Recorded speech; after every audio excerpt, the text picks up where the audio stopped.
Hi there. Before we dive into today's episode, I want to ask you an important question. Are you wondering why your hard work isn't reflecting in your bank account? If so, I've got something that could change the game for you. With my Digital Product Accelerator one-on-one coaching program, I'm on a mission to help entrepreneurs like you bank consistent revenue without sacrificing your time or sanity. Imagine shifting from 90% client-facing work to enjoying consistent revenue from your digital products, all while reclaiming your time. You already know that you don't need another course, and a one-size-fits-all approach isn't going to cut it. What you need is a strategic, long-term plan tailored just for you. So if you're ready to build the profitable, freedom-giving business you dreamed of, apply to work with me by going to destinycop.com/apply. I cannot wait to learn more about you and your business.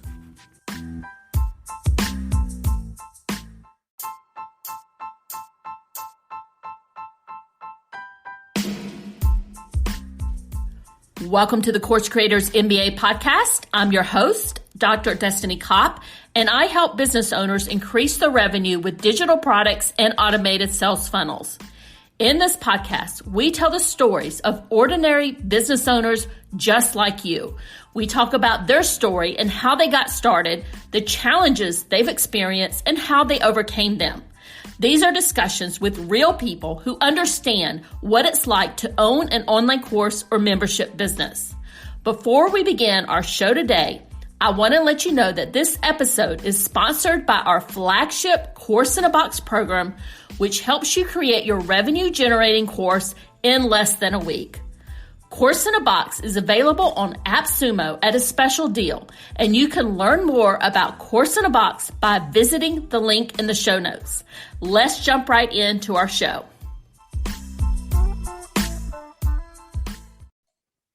And today, my special guest is Shane Sams. He is the leader of the Flipped Lifestyle community and host of the Flipped Lifestyle podcast. Shane and his wife were school teachers on a teacher's salary, just a normal working family with a mortgage, 2 cars, and 2 young children. They were a regular American family, stressed, working too many hours, spending too little time together, and struggling with debt. In the summer of 2012, after some tough times at work, they decided to start an online business and take control of their destiny.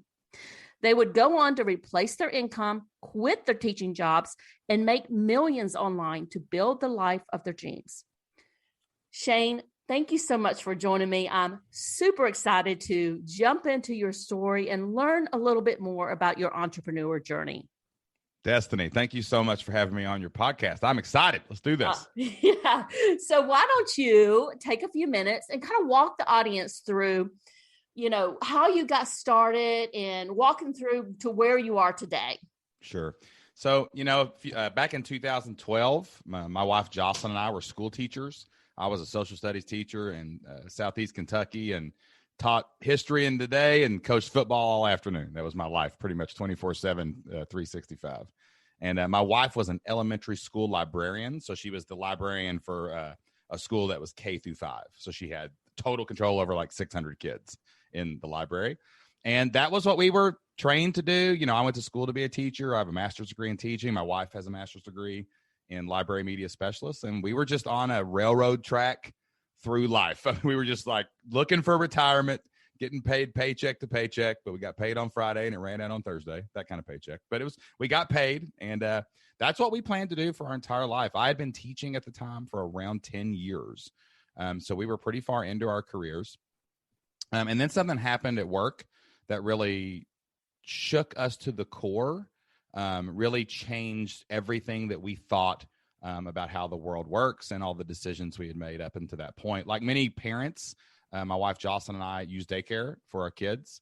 My son was about 3 years old at the time, and he went to a daycare facility for toddlers. And my daughter was a baby still. She was like 12, 18 months old.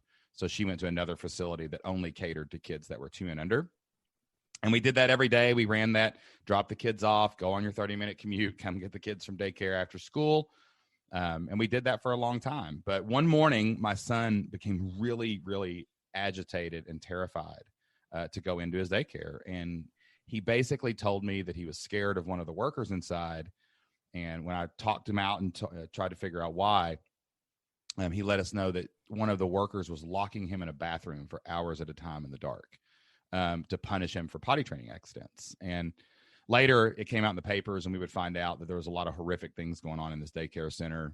There was one lady that was sitting on kids in a beanbag chair to hold them down all day, like if they were having problems behaving or something like that. We heard all kinds of crazy stories. One person got arrested. And this was a really good daycare center for so many years, but the old lady this little old lady that ran it, she was more like a grandma than the daycare owner, that kind of person who like the whole town loved her. She retired, new people came in, and it just went downhill faster than anyone could really tell what was going on.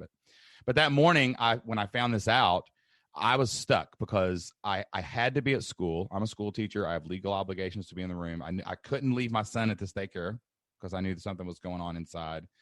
But I couldn't get a hold of anybody. My wife didn't have any service. She was in a county school out in the middle of nowhere. Couldn't get a hold of my principal. Couldn't get a hold of my boss.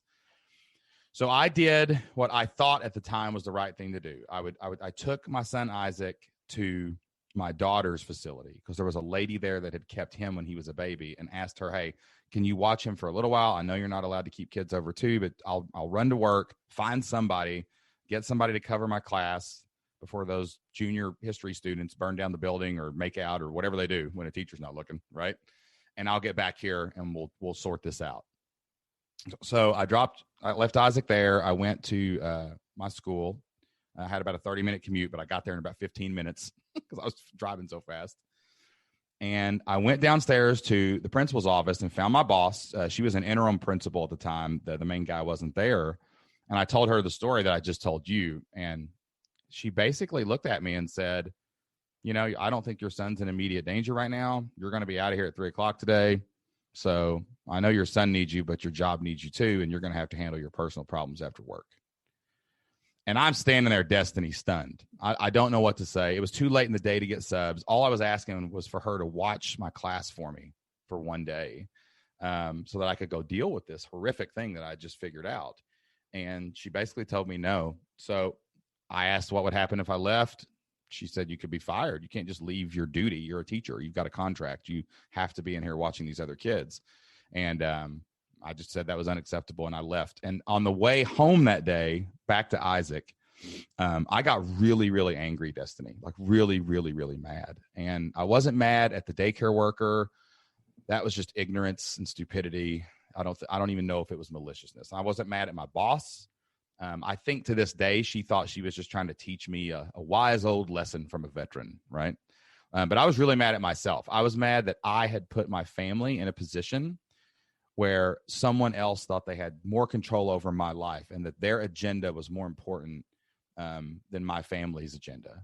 And I made a promise to myself in the car that day that I would figure out a way to become and stay self-employed, to go out and make my entire living without relying on a boss, without relying on an employer. And that's really what sent us down this journey that led eventually to us discovering online courses, online products, and becoming entrepreneurs that we are today. So I have to say, Shane, when you were telling me that story and telling me what was happening to your son in that, at the daycare facility and why he wouldn't go in there, I had absolute chills all over my body. It was just devastating that a child, your own child, had to go through that, and that you were stuck in a position to have to deal with this situation with no support from your employment.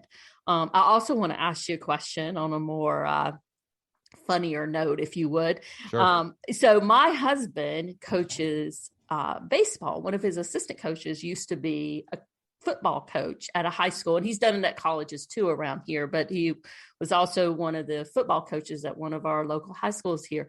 And he said it was one of the most stressful jobs he's ever had. Oh yeah. Yeah. It's because you have so much. One, people don't realize how much sports coaches in general in high schools work, right? Like, I mean, and for how little pay it is. I mean, you'll get a stipend of a couple $1,000s a year to basically work 50 extra hours a week. I mean, you stay at school. You're at school from 7 a.m. to 7 p.m. even when school is out. Like spring break, we've got spring practice. Summer break, we've got 7-on-7 weightlifting, like running. Like we're getting up at, we're practicing from 9 a.m. to 12 and coming back from 6 to 9, right? Where it's cool outside.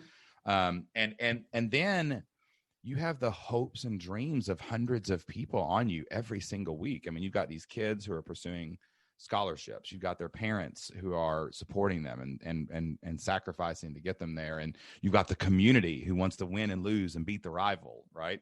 And it really is like you're just making this choice to be in a constant state of competitive stress all the time, right? And it's absolutely never ending. And that's exactly how he described it. Like he had to retire, if you would, from that job because he was having heart issues. Yeah, you've got to love it. It's got to be a passion. Like I loved football. Like I looked forward to it every day. But there really is, it really is a place without boundaries. You know what I'm saying? And it was funny because later when we finally got into online business and when we quit our jobs, it was hilarious because the first thing the principal asked me when I eventually resigned was, "Are you still going to coach football?" What did you tell them? I actually did. I loved the kids so much. I resigned it was September 27th, 2013 when we left our jobs. Jocelyn and I it's a small community, so we had to resign like in the same day. So everybody wouldn't freak out when they heard like, "Why'd your wife resign?" Like I didn't want that question, or "Why'd your husband resign?" So we quit our jobs on the same day. And it was hilarious because when we went in and quit our jobs, I thought he would be like, "Are you doing it right now? Are you doing this?" But he said that football question. I'm like, "Of course I'm going to stay coaching football. We're in the middle of the season, right? Like I could leave history and they could go get another history teacher within a week, but those kids couldn't get another defensive coordinator that could call plays on Friday nights, right? And we were really good, like really, really good that year too. Like we had some these kids I had been with since middle school at this school I was at. So yeah, I continued through the season. I could never have abandoned my football team until the season was over. I would never do that because man, it's like getting sworn to a gang or something. I mean, once you're in the football team, you're in it. You're in it till the end of the year. That's like a mob. I hear you. You don't get to leave. Like that's bad juju. You can't do that. And I love the dedication that you had with the kids. So you left you talked to your boss and basically she said, you're going to get fired. You had all these feelings going back to pick up your son. Where did you go from there? I went down a rabbit hole of like probably the same rabbit hole a lot of people go down when they're trying to figure out how to, I don't want to even say, but I don't even think I knew what an entrepreneur was at this time. You know what I mean? But like when you're trying to do something on your own, I looked at like the MLMs and I'm like, oh my God, I figured out really quickly that was not the way to go. Right. I didn't want to harass all my friends to buy Tupperware. And then we started looking at other things. Like I said, Jocelyn, what if I was a handyman? Like I could be a home inspector, and I could inspect homes and fix stuff. And she's like, Shane, you're not handy. You are not handy. Like she probably knew firsthand. Oh yeah, she knew for sure. Like the honey-do list, it wasn't her honey doing the list in this household. You know what I mean? And so I just couldn't do that stuff. And I was like, oh, well, what if I just landscape and mow yards? Like I do ours, I can do that. And she's like, do you want to eat in winter? Because there's no grass to mow in the winter. And I was like, yeah, good point. So we went down all these rabbit holes of real world businesses like restaurants and consignment stores. But then there's so much overhead and it just takes hundreds of thousands of dollars. So I was really lost for a long time. And back in 2012, like online courses wasn't really a thing, people were doing it and people were email marketing and people were starting to emerge as podcasters and YouTubers, but it really wasn't as established as we think of it as today, that it's a viable option for making money. And one day I was looking through iTunes back when you had to put it on an iPod shuffle instead of an iPhone, right? And I was looking at music. I couldn't find anything I wanted to listen to. And I clicked on podcasts. And then I saw the categories and I was like, oh, business. I'm going to click on that because I want to start a business of some kind. And a couple of the podcasters' arts stood out to me. And one of them was this guy's eyeballs looking over the bottom of his art. I was like, who is this dude? So I clicked on it, went to his website. And in the upper right-hand corner of his website, it was the podcast host holding his son. And his son and my son are the same age. And the podcast I had found was the Smart Passive Income podcast by Pat Flynn. who is a major podcaster now. But back then, this was when he was just starting out, and I'd found him early on in his journey. And I downloaded a couple episodes, and I went out and cut my grass, and I was on my lawnmower, and I was listening to this guy talk about how he had started a blog and how he realized like people were paying attention to what he was creating on his website, right? And he started an email list, and people started signing up for it and following his newsletter. And then he was like, hey, I wonder if I can make money off of this audience that I've created. And I had just had a conversation with Jocelyn about 2 weeks before I listened to this podcast. We were in our car driving out to Muhlenberg County, Kentucky to visit her grandparents. And, I was sitting there looking out the window, and Jocelyn was driving. It was her turn. She usually drives the first half, and I drive the back half, which means she drives there, I drive home in the dark. That's usually how that works out. But I just was thinking, and I said, Jocelyn, I wonder if I could get 100 people to give us $50. And she's like, what are you talking about? I'm like, think about it. If we make about $5,000 a month combined, $60,000 a year, both of our salaries together, if we could get 100 people to give us $50 a month, well, that'd be $60,000 a year. And there's 7 billion people on the planet. Surely somebody would send me $50. And she's like, why are they going to send you $50? And I said, I don't know, but I'll figure it out. Let me think about this a little bit longer. And as I'm listening to this podcast, Pat tells a story of how he took his blogs and took all of his stuff, made a video, and put a study guide together on how to study for the architecture licensing exam. And he emails this course and resource out to his list, right? And he puts a PayPal button on it. He says, if you give me $50 or $49 or whatever it was, I'll send you this PDF and this video on how to use it, and you can pass the licensure exam. And he made $9,000 off that one email. And Destiny, I about drove my lawnmower off the hill into a ditch. I thought that's the greatest thing I've ever heard. You can take knowledge and wisdom and experience from your head, turn it into a digital product, and people will pay you for it and pay you to access it on the internet. And I jumped off my lawnmower and ran inside, and I told my wife, Jocelyn, about this. And I was like, this is it. Like, I found it. Like, this is the idea. I don't exactly understand how it works, but I do know that we have knowledge and God-given talents and experience and wisdom that we could turn into digital products, and that there have to be 100 people out there on the internet that would want that stuff.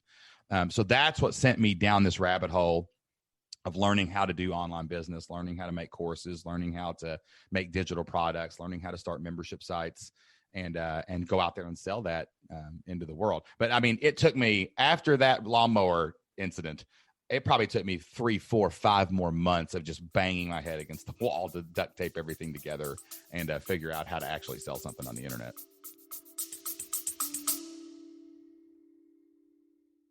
Hey there, Destiny here, and I'm the host of the Creators MBA podcast. And this episode is brought to you by HelloContent.shop, your go-to destination for content creation in your online digital product business. I understand how busy you are as an online business owner. I am right there with you. And that is why I have filled our Hello Content Shopify store with low-cost digital products that you can use as a lead magnet or part of your paid programs like your online courses or memberships. We also have marketing templates like email swipe files and social media templates designed to save you time and money. So whether you're looking to streamline your content strategy, enhance your digital products, or just save some precious time, I've got you covered, my friend. Now visit the HelloContent.shop today and take the first step towards effortless content creation. So what were the first steps that you take? Did you start your website? Did you start an email list? How did you figure out what you were going to actually package together to sell?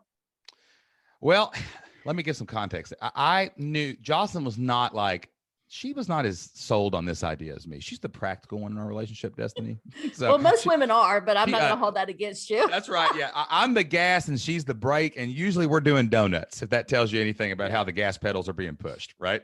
So she was not, I knew I had to prove to her that this was possible for us, or she would never get on board with it. Right. So I just started trying to watch the magician's hands, and I was looking at what like Pat Flynn and these other people were doing. But again, back in the day, I mean, you were programming websites, like there were these weird sites. Like one site had to handle your email, one site had to do your website, one site had to do your product delivery, one site had to do your payment. It was so hard to figure it all out. But I knew the one thing that everybody did was created content. Everybody created content. They either did videos, they did podcasts, or they did a blog. So the first thing I set out to do was learn how to start a website and learn how to start a blog. I didn't know what I was going to sell at the time. So I started this blog called Toddler Apocalypse. And I just started taking pictures of my kids destroying things around my house. Like, you know how like the kid gets in the flower box and destroys the kitchen, right? And I'm like sure you had a lot of good content for that. I had a lot of good content. We had, my kids were like 4 and almost 2. So, I mean, they were just breaking and destroying and sharpieing each other and everything, right? So I did that for a while, and some people read it, but there was no way to monetize it. Like even with ads and stuff, it was just pointless, but it was a great education in WordPress, how to build a website. That helped me learn how to blog. Then I knew the next thing that I saw people do is they had to have an email list. Like everyone said the list was where the money was. Like if you didn't have a list, you couldn't follow up. So you got to have an email list. If you don't have an email list, you don't have a business. Heard that over and over again. So I signed up for like Aweber, and I tried to learn how to get an email list, how to do an opt-in, how to get emails, and that didn't work. I didn't get any emails, but at least I learned how to like do that. Right. And I remember I had this yard sale one time, and I was trying to sell everything on eBay, trying to get rid of everything I could. Jocelyn was like, "What are you doing?" I'm like, "I need money for courses. I don't know what I'm doing. I got to buy courses." So I started buying like courses on, email marketing, affiliate links, and anything I could get my hands on. But I was a school teacher and I was broke. So I was just selling I had a yard sale every weekend, all that summer, just trying to learn how to do stuff, right? Get new courses and plans, and the courses were terrible back then. And some of them, they would just send you like 5 emails that told you what to do, and there was not even a video. That was the course. So I was doing all this all summer, getting no traction, spending lots of money, lots of time, and not really getting any results. So what happened was I went back to the drawing board and I said, well, what did Pat originally do? He took things he already knew and turned that into products people could consume. And this was my first step toward developing products. I started putting my worksheets that I used in my history class online. I had this website called US History Worksheets. I didn't understand SEO at the time. So I didn't understand that you had to actually make content. You couldn't just post a link and that would be a whole blog post. Right. But I built this website and I started posting these worksheets, and I would surround it with Google AdSense ads. And my thought was, well, I'll just spam this site up so much that they won't be able to know which link is the worksheet, and they'll accidentally click something. That was my goal, was just to get someone to it was terrible. It was, you know what? That was a thing back then, though. It was totally a thing. It was. Yeah. But I didn't realize you had to write the article to get the traffic. So I just put a link up there and whatever, So anyway, that goes on for a couple months, and nothing's happening, nothing at all. And I was about to give up. Honestly, one night I was laying there in the bed at midnight. Jocelyn was reading a book. I had my computer like on my chest, like trying to move the mouse with my chin because I was so depressed and I didn't even want to move my hands. And I just shut my computer, slammed it over to the bed, and I went and got ready for bed in the bathroom. I was brushing my teeth in the dark. I was so depressed I didn't even want to turn the light on. And I thought, man, I just was like looking up at the sky. You ever had that moment where you're just like looking up like, God, what's going on? I'm at a fork in the road here, and left looks not right and right also looks not right. But you know what? Just tell me which one's not right and I'll go down that path, because these people that say they're making money online, I'm doing everything they're doing, I think, and it's not working. And this other thing is definitely not working too. But I was just kind of like, Jesus, take the wheel. I'm good. Let's go. Whatever direction you want me to go in. And I went back to bed, and right before I went to sleep, I opened my computer back up, and I was on my Google AdSense account. And I was looking at it, and it, like always, no traffic, no money, nothing. And I hit refresh, and where a 0 had been there before, there was 11 cents in my account when the screen reloaded. Someone had clicked something. Like I had made something and put it on the internet, and somebody sent money back. And I could have won the state championship in my football team at that moment. It felt so good. I was celebrating like, yes, I did it. And Jocelyn was like, what are you talking about? You're going to wake the kids up. And I turned the computer screen around and I said, look, this is real. Like we can do this. Like if it's 11 cents, it could be $11. It could be 1,100 people. It could be something else, but you can definitely do things and make money on the internet. We've got to figure this out. And Jocelyn, at that point, she could have like said, it's 11 cents. Get in the bed, go to sleep. This is ridiculous. You need to stop this nonsense. But she didn't. She kind of tilted her head over to the side and said, tell me more about this. What else have you tried? What else could we do? And I gave her the nutshell version of all the stuff that we did. And she noticed the thing I missed was, hey, Shane, they created a big product. They created a course that had workbooks and resources and things like this is the missing ingredient. And all of the content points to that course. And that's why they're winning and you're losing. And so then she got on board and we started saying, what can we make? So Jocelyn figured out that she was an elementary librarian. So we bought elementarylibrarian.com. And she started writing blog posts and making courses and content for lesson plans, like things people could use in their classroom so they wouldn't have to plan lessons on their own. They could have their afternoons back and just show up and put their classroom on autopilot. And I was a football coach. So I started making courses and playbooks to teach people the defense that I ran at my high school. And those were our first two products that we launched out into the world that actually made real money. It was pretty incredible. After that, it got kind of crazy. I love, your wife was very smart to identify the missing element there. And then I love how you both took what you were doing in the school system and monetized it. So keep going. I'm like on the edge of my seat here. Where did you go from here? Well, like Jocelyn, so Jocelyn's very practical, like extremely practical. Like we are yin and yang, like she's order and I'm chaos, basically.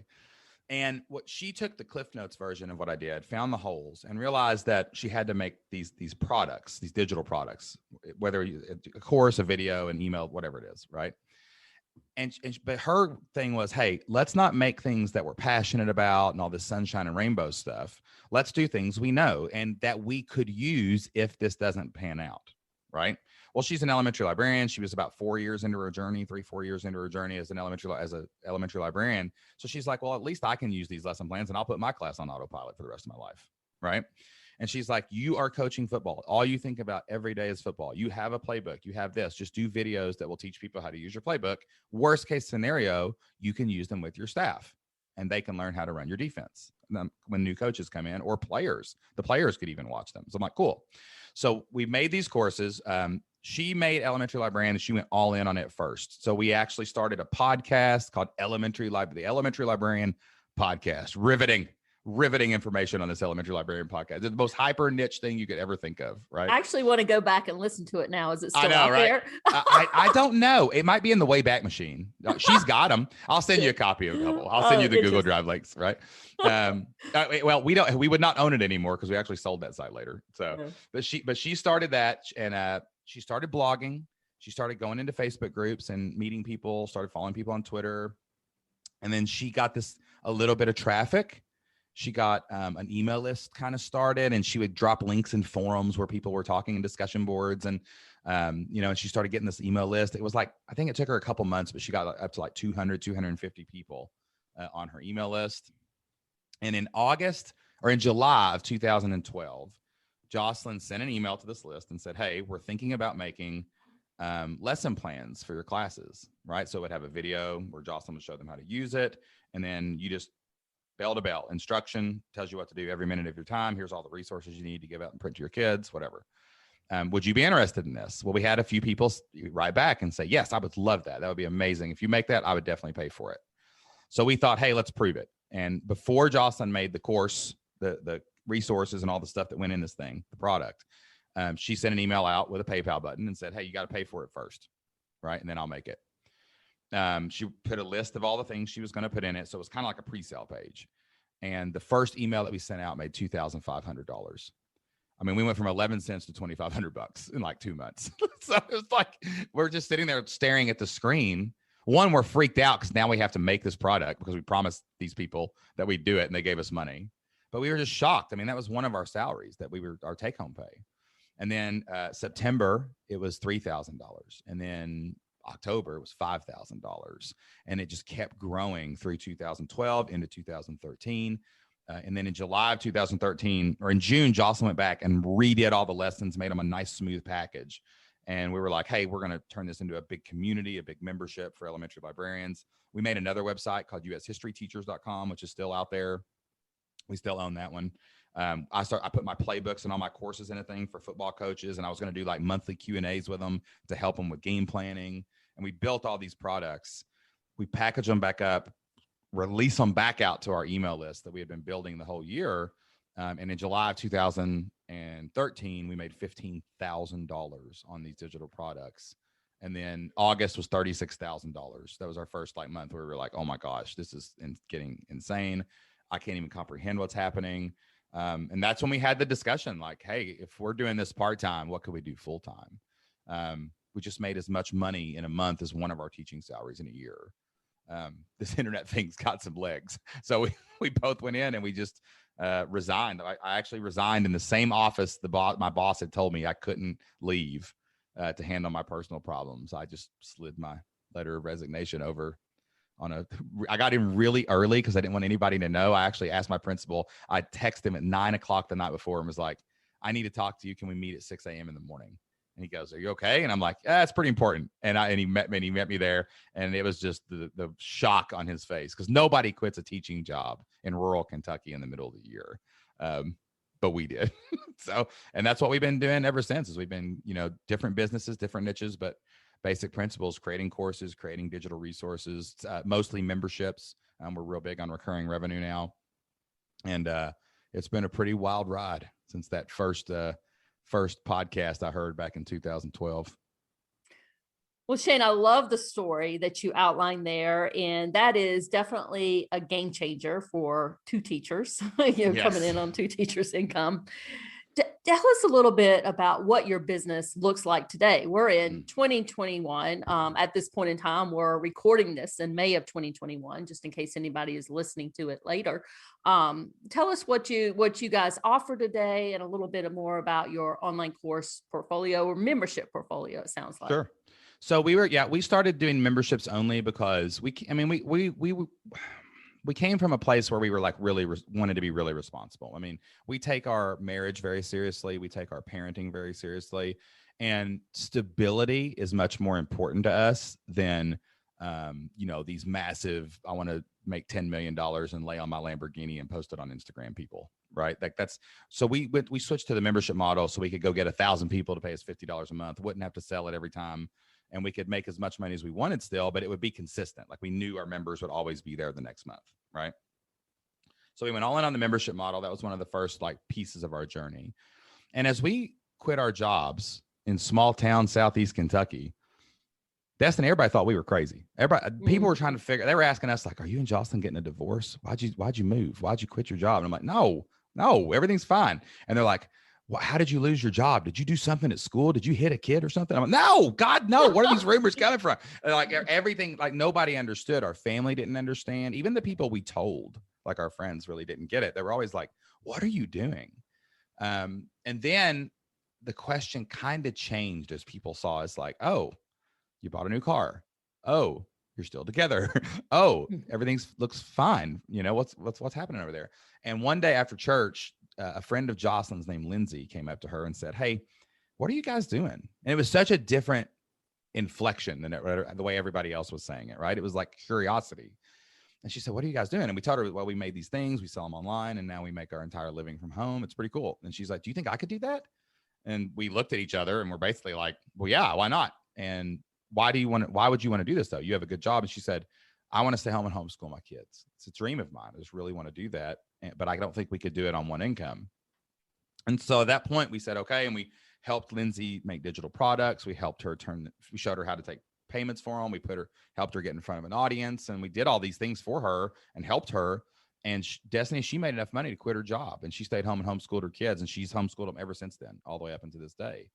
And when that happened, we were like, wow, that's crazy. Not only did we quit our jobs, but so did she. And we kind of didn't think anything else of it. We just kind of kept going. We had passive income. We had a good life. We were just rolling at that point with elementary librarian and U.S. history teachers and our coaching site, football coaching site. But then a couple months later, after Lindsay quit her job, her husband came up to me after church one day, and he was emotional. I thought somebody died or something. He had a tear in his eye when he came up to me, and he's like, hey man, can I talk to you? I'm like, yeah, man, what's up? What's going on, dude? And JT said, hey man, I don't think we've ever thanked you for what you did for our family. I'm like, what do you mean? He goes, well, not only is Lindsay staying home and homeschooling our kids, which was our dream from the first day we got married, but I also, have been able to afford some things I never could have afforded before. Like we just took our kids to Florida for Christmas break, and I never could have done that, especially on one income. And also, I always had a dream that I wanted to be a college professor, but I always felt guilty about going back to school and putting my family in debt to get my PhD. But now I'm using this money that we're making through Lindsay's stuff online to pay for my PhD as I go. So I'm going to be a college professor, and he's a college professor today in a school in Kentucky. And at this point, Destiny, I'm crying. I'm misty. Mm-hmm. I don't know what's going on. And he's like, and when he gives me a big hug and he says, thank you. And he goes, man, you really changed our life. And it was just a really emotional moment. And when I got in the car and I told Jocelyn the story on the way home after church, I just kind of thought, hey, if we changed our life doing this and we changed their life and from us telling them what we did, we should probably tell more people about this. So that was the initial, genesis of the Flipped Lifestyle podcast, the Flipped Lifestyle community, flippedlifestyle.com, where we said, hey, let's go at this at an angle from parents who working parents who really want to have a great life with a lot of work-life balance, want to make a good living online, maybe go out and get 100 people to pay you $50 a month, go out and get 200 people to pay you $50 a month. That's like 120 grand, right? Like not out here chasing. We're all about legacy, not Lamborghinis, right? I don't want to do that stuff. But let's go at this and see if we could help other couples do this. And family after family started coming, and the thing just kind of built up enough momentum on its own where it got to pass the other parts of our business and income and impact and all these things that we were doing. And about 2017, we launched Flipped Lifestyle in 2014. I got to go on Pat Flynn's podcast because we had been in contact about our story and what was happening. That got us a lot of attention. We got featured in a couple publications. That got us a lot of attention. And this community grew to the point in 2017 where we started looking at selling other parts of our business because we couldn't run everything on our own, right? And Flipped Lifestyle was making such a difference in people's lives that we actually sold elementarylibrarian.com and went full-time all in 2017 with Flipped Lifestyle. And that's what we've been doing ever since. That's what we do every single day is we just try to help as many families as we can find and use their God-given talents, create courses, create memberships, and go out there and build enough income to just take total control of their life and not have to answer to anybody but themselves. Shane, I love the mission that you guys have laid out for your business and what you're doing to help others. And that it started with Lindsay coming to you, asking you. Total accident. Had no plans to be where we are. Such a powerful story. Can you tell me, what do you see as next steps in your business? That's a great question. I mean, the farther we go into Flipped Lifestyle, now we have a team. We have a pretty big team. They're all full-time employees. And we're doing different things within our community. And the mission, we've been hosting live events. Well, before the pandemic we did, where we would get like 100, 200 people in a room and really help them, over a couple day period. But our focus has always been work-life balance, family first, business success, like in that order. Right. And like, we want people to, we want to be successful. Yeah, we want to be entrepreneurs. Yeah, we want to start amazing membership communities. And that's what all of our people do. But we also want to take our kids to school in the morning. We want to pick our kids up in the afternoon. We want to make time for our spouse so that we have strong marriages, after the kids leave someday, right? We still have, when the kids go away, your spouse is still there kind of thing, right? And so we're really focused on helping people like achieve all of that. That's what we call the flipped lifestyle. It's everything's upside down from how the normal world works. So I think what the future for our business is expanding outside of online business. Like, we want to start a full podcast network. We have 2 podcasts in our network right now. I want to have other hosts that are focusing on like marriage podcasts and parenting podcasts and health, mental, physical, and spiritual health podcasts. And then we want to funnel those people into our community where they can be connected with other like-minded people who want those same things. So that's kind of how we see the business kind of evolving, is really helping people find that balance, find success online, find success in their self-care, find success in their relationships, and kind of, just make the biggest impact we can in the world. When you start creating courses, Destiny, and you might know this, like the money part kind of becomes the easy part. I know that's so hard to say for people who are just starting out. But once you get in your groove, you can make pretty good money on the internet, and you realize that all the other stuff is way more important, especially the impact stuff. And the whole core of what I want for this company in the future comes from a quote that I heard once from Mother Teresa. There was this reporter who was interviewing Mother Teresa, and he was like a cynical, kind of a, kind of a mean guy. And just, he's like mocking her a little bit. I mean, he's this little woman in the middle of nowhere is what he's basically saying. And he looked at Mother Teresa and he said, "Do you really think you can change the world all by yourself here in the middle of nowhere?" And Mother Teresa laughed at him, like laughed in his face. And she reached down and picked up a rock by her foot. And she looked back up at the reporter and she said, no, I don't think I can change the world alone, but I can cast my stone out upon the waters and cause many ripples. And I think that's where God's put us and put Flipped Lifestyle and put our brand, is in a place to every day pick up our stone and throw it out there and cause as many ripples as possible. And then our members and the people in our community will pick up their stone and they'll throw it and they'll cause ripples in their communities and their memberships. And then the people in their memberships will do the exact same thing.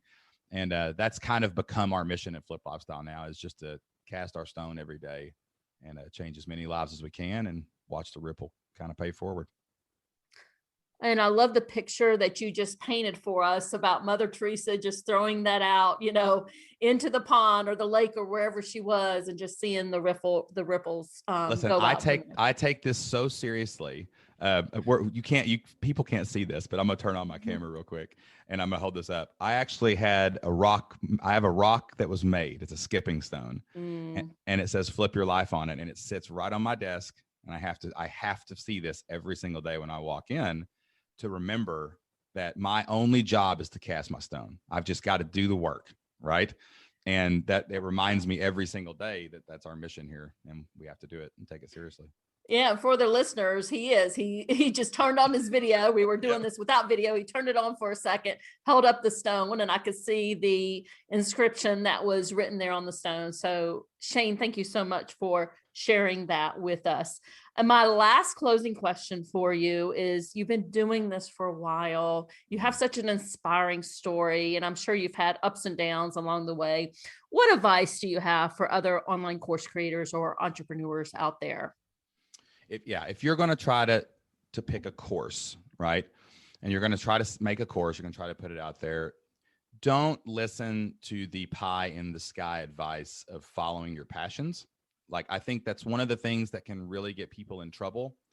I'm not saying you shouldn't be passionate about what you do, but it's always better to dig into your experiences and your wisdom and the things you've picked up along the way. Like, what do you do for a living? What are you trained to do? What skills have you picked up? What experiences have you had that you could reach back and help somebody one chapter behind you? Start there. Start with those God-given talents, experiences, and wisdom moments in your life. Take that and turn that into content, turn that into a course, make that your mission, and then figure out how to fulfill that mission with your passions. Like, Destiny, you're a podcaster. You can tell I podcast and talk on all the time. Like, I love to talk to people, and I have used that passion to funnel toward my missions in life, whether it was the playbooks or the elementary librarian. Or elementary librarian was not Jocelyn's passion. But success can flow if you take all the things that you've done up to this point that have added together into who you are and use those first, and your passions and all the other good things will flow from that. And that's the biggest advice I give to everybody. Like, what if your passion is playing a ukulele on the beach in Hawaii? You're not making any money. That might make a great course, but you're probably that's not going to happen. You know what I mean? Like focus on that, get your courses out there, get some money to fuel the mission. And that can turn into anything you want once you're successful online. So start there. That's where your ideas should start, and you can find an idea for something online really quickly when you begin at that point.